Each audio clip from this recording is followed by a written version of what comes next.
Hello नमस्कार दोस्तों, मेरा नाम है कपिल और स्वागत है आप सभी का फॉर आपकी सक्सेस में। फ्रेंड्स, इस वीडियो में अभी हम लोग भारतीय इतिहास के टॉप 30 क्वेश्चन को देखने वाले हैं जो कि आपके आने वाले हर एक एग्जाम के लिए काफी महत्वपूर्ण होंगे। तो इसलिए आप इस वीडियो को अंत तक जरूर देखिएगा और इन्हें याद कर लीजिएगा, ठीक है।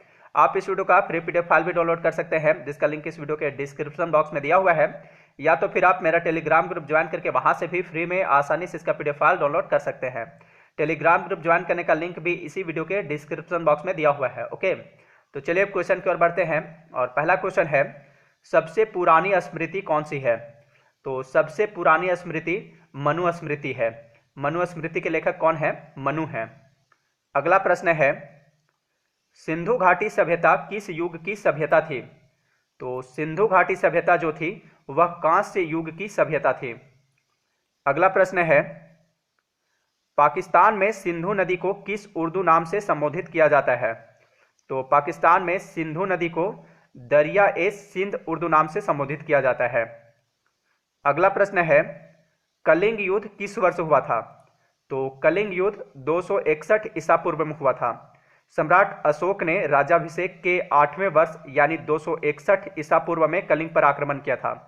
हाथी गुम्फा अभिलेख से पता चलता है कि उस समय कलिंग का राजा नंदराज नामक कोई व्यक्ति था। कलिंग वर्तमान समय में किस राज्य में स्थित है? तो यह उड़ीसा राज्य में स्थित है। अगला प्रश्न है, चरक संहिता चिकित्सा की किस शाखा से संबंधित है? तो चरक संहिता जिसकी रचना की है चरक ने, इस पुस्तक का संबंध आयुर्वेद से है, ठीक है। चरक संहिता चिकित्सा की किस शाखा से संबंधित है? आयुर्वेद से संबंधित है। चरक किसके राजवैद्य थे? तो चरक जो है ये कुषाण शासक कनिष्क के राजवैद्य थे। अगला प्रश्न है, सिंधु सभ्यता का पतन नगर यानी बंदरगाह कौन सा था? तो सिंधु घाटी सभ्यता का बंदरगाह कौन सा था? लोथल था, ठीक है। लोथल वर्तमान में कहां स्थित है? तो यह गुजरात राज्य में स्थित है। अगला प्रश्न है, पुराणों में सबसे प्राचीन एवं प्रामाणिक पुराण कौन सा है? तो वह है मत्स्य पुराण।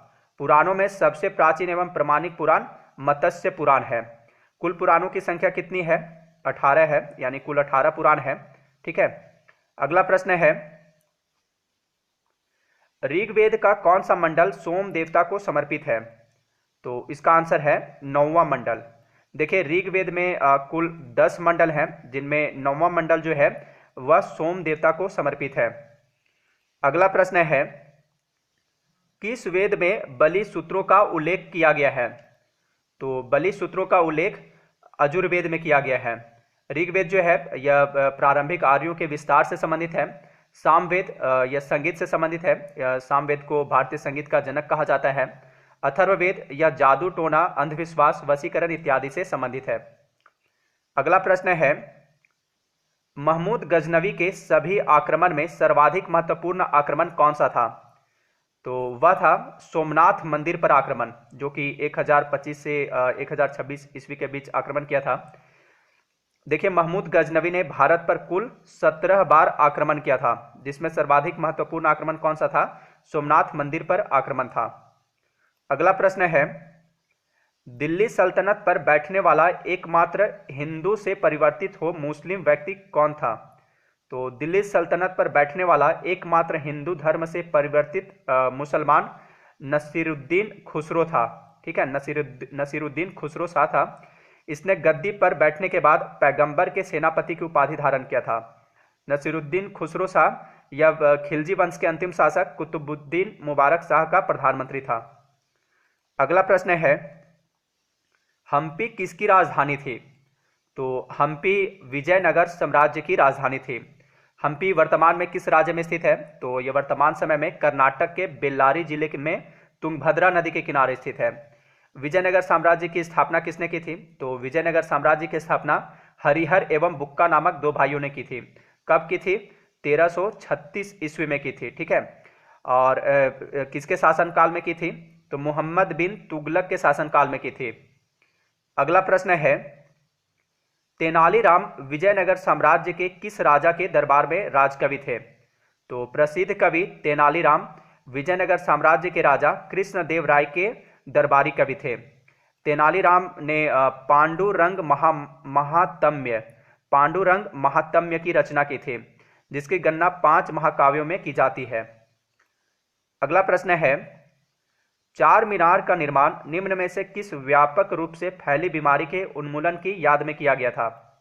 तो देखिए चार मीनार जो कि कहाँ पर है चार मीनार, तो यह हैदराबाद में स्थित है। तो इसका निर्माण चार मीनार का निर्माण प्लेग जैसी बीमारी के उन्मूलन की याद में किया गया था। चार मीनार का निर्माण किसने करवाया था? तो चार मीनार का निर्माण कुली कुतुब शाह ने करवाया था और यह कहाँ स्थित है? हैदराबाद में है। अगला प्रश्न है, तुलसीदास किसके समकालीन थे? तो प्रसिद्ध कवि और संत गोस्वामी तुलसीदास यह जो थे यह सम्राट अकबर के समकालीन थे। तुलसीदास ने लगभग 25 ग्रंथ लिखे, जिनमें रामचरितमानस तथा विनय पत्रिका सर्वोत्तम है। रामचरितमानस की रचना तुलसीदास ने किस भाषा में की थी? अवधी भाषा में की थी, अवधी भाषा में। अगला प्रश्न है, कौन से गुरु को औरंगजेब ने फांसी दी? तो इसका आंसर है गुरु तेग बहादुर को। गुरु तेग बहादुर सिखों के 9वें गुरु थे। इन्हें औरंगजेब ने फांसी दे दी थी क्योंकि उन्होंने इस्लाम धर्म स्वीकार करने से इनकार कर दिया था, इसलिए इन्हें औरंगजेब ने फांसी दे दी थी। अगला प्रश्न है, मिर्जा गालिब किस सम्राट के समय में थे? यानी मिर्जा गालिब किस सम्राट के समकालीन थे? तो मिर्जा गालिब जो थे, जो कि एक महान शायर थे, वे मुगल सम्राट बहादुर शाह द्वितीय के समकालीन थे। बहादुर शाह द्वितीय को बहादुर शाह जफर के नाम से भी जाना जाता है। मुगल वंश का अंतिम शासक कौन था? तो वह था बहादुर शाह द्वितीय। अगला प्रश्न है, भारत के प्रसिद्ध मयूर सिंहासन को कौन लूट कर ले गया था? तो भारत के प्रसिद्ध मयूर सिंहासन या तख्ते हाउस, जिसे शाहजहां ने बनवाया था, इसको नादिर शाह, सॉरी यहाँ पे आदिल शाह है, ठीक है, नादिर शाह आंसर होगा। नादिर शाह ने लूट कर ले गया था, ठीक है, आप इसे याद रखिएगा, मैं पीडीएफ में इसे सुधार दूंगा। नादिर शाह, ठीक है, भारत के प्रसिद्ध मयूर सिंहासन को नादिर शाह ने लूट कर ले गया था। मयूर सिंहासन पर बैठने वाला अंतिम मुगल शासक कौन था? तो वह था मोहम्मद शाह, ठीक है, मोहम्मद शाह को रंगीला बादशाह भी कहा जाता था। इसी के समय में ईरान के सम्राट नादिर शाह ने 1739 ईस्वी में दिल्ली पर आक्रमण किया था और मयूर सिंहासन लूटकर ले गया था। नादिर शाह को ईरान का नेपोलियन कहा जाता है। अगला प्रश्न है, भारत का नेपोलियन किसे कहा जाता है? तो भारत का नेपोलियन समुद्रगुप्त को कहा जाता है। समुद्रगुप्त किस वंश का शासक था? गुप्त वंश का शासक था। अगला प्रश्न है, बाल गंगाधर तिलक को भारतीय अशांति का जनक किसने कहा था? तो बाल गंगाधर तिलक को भारतीय अशांति का जनक अंग्रेज पत्रकार वेलेंटाइन सिरोल ने कहा था। अगला प्रश्न है, सर्वप्रथम किसने 1857 के विद्रोह को भारत का प्रथम स्वतंत्रता संग्राम कहा? तो सर्वप्रथम वीडी सावरकर ने 1857 के विद्रोह को भारत का प्रथम स्वतंत्रता संग्राम कहा था। अगला प्रश्न है, भारतीय सुधार संघ की स्थापना 1870 में किसने की? तो भारतीय सुधार संघ की स्थापना 1870 ईस्वी में केशव चंद्र सेन ने की थी। केशव चंद्र सेन के प्रयास से ही 1872 ईस्वी में बाल विवाह निषेध अधिनियम पारित हुआ था। केशव चंद्र सेन ने वाम बोधनी एवं इंडियन मिरर नामक पत्रिका का प्रकाशन किया था। अगला प्रश्न है, निम्नलिखित में से किस महिला ने भारतीय तिरंगा सबसे पहले फहराया था? तो सबसे पहले भारतीय तिरंगा को मैडम भीखाजी कामा ने फहराया था। मैडम भीखाजी कामा को क्रांतिकारियों का माता कहा जाता था। इन्होंने ही 1907 में जर्मनी के स्टुटगार्ट में सर्वप्रथम भारतीय तिरंगा लहराई थी। भारत के राष्ट्रीय ध्वज तिरंगा का डिजाइन किसने तैयार किया था? पिंगली वेंकैया ने तैयार किया था। अगला प्रश्न है, निम्नलिखित में से किसने तीनों गोलमेज सम्मेलनों में भाग लिया था? तो तीनों गोलमेज सम्मेलनों में डॉक्टर भीमराव अंबेडकर ने भाग लिया था। तीनों गोलमेज सम्मेलन का आयोजन कहाँ हुआ था? लंदन में हुआ था। और यह कब कब हुआ था?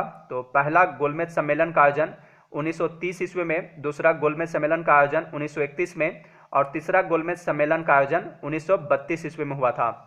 महात्मा गांधी सिर्फ दूसरे गोलमेज सम्मेलन में भाग लिए थे। अगला प्रश्न है, रविंद्रनाथ टैगोर द्वारा लिखित गीत जन गण मन सर्वप्रथम जनवरी 1912 में किस नाम से प्रकाशित हुआ था? तो जन गण मन, जिसके रचयिता कौन है? रविंद्रनाथ टैगोर है। यह सर्वप्रथम जनवरी 1912 में भारत विधाता के नाम से प्रकाशित हुआ था। जन गण मन सर्वप्रथम कब गाया गया था? तो यह सर्वप्रथम 27 दिसंबर 1911 को गाया गया था। ठीक है, 27 दिसंबर 1911 को गाया गया था, 1911 को। संविधान सभा ने जन गण मन को भारत के राष्ट्रगान के रूप में कब अपनाया था? तो इसे 24 जनवरी 1950 को अपनाया था। संविधान सभा ने जन गण मन को भारत का राष्ट्रगान के रूप में 24 जनवरी 1950 को अपनाया था। और इसे सबसे पहली बार कब गाया गया था? 27 दिसंबर 1911 को गाया गया था भारतीय राष्ट्रीय कांग्रेस के कलकत्ता अधिवेशन में। अगला प्रश्न है, भारतीय स्वतंत्रता के समय भारतीय राष्ट्रीय कांग्रेस के अध्यक्ष कौन थे? तो भारतीय स्वतंत्रता के समय भारतीय राष्ट्रीय कांग्रेस के अध्यक्ष जेबी कृपलानी थे। स्वतंत्रता के समय भारत के प्रधानमंत्री कौन थे? क्लीमेंट एटली थे। अगला प्रश्न है, विधवा विवाह कानून किसने पास किया? तो विधवा विवाह कानून लॉर्ड कैनिंग ने पास किया था। ठीक है, विधवा विवाह कानून लॉर्ड कैनिंग ने पास किया था। लॉर्ड कैनिंग के शासनकाल में 1856 ईस्वी में विधवा पुनर्विवाह अधिनियम पारित किया गया था। इस अधिनियम को पारित करने में ईश्वर चंद्र विद्यासागर ने महत्वपूर्ण योगदान दिया था। अगला प्रश्न है, भारत में अंग्रेजी शिक्षा की शुरुआत किसने की थी? तो भारत में अंग्रेजी शिक्षा की शुरुआत मैकाले ने की थी। लॉर्ड विलियम बेंटिंक के शासनकाल में मैकाले की सिफारिश के आधार पर 1835 ईस्वी में अंग्रेजी को शिक्षा का माध्यम बनाया गया था, 1835 ईस्वी में। अगला प्रश्न है, निम्नलिखित प्रधानमंत्रियों में से कौन भारत की आज़ादी के बाद पैदा हुआ था? तो इसका आंसर है अभी वर्तमान प्रधानमंत्री नरेंद्र मोदी। ठीक है, नरेंद्र मोदी जो है भारत के एक ऐसे प्रधानमंत्री हैं जिनका जन्म भारत की आज़ादी के बाद हुआ है। प्रधानमंत्री नरेंद्र मोदी का जन्म कब हुआ था? तो इनका जन्म 17 सितंबर 1950 को हुआ है, 17 सितंबर 1950 को। ठीक है, 1950।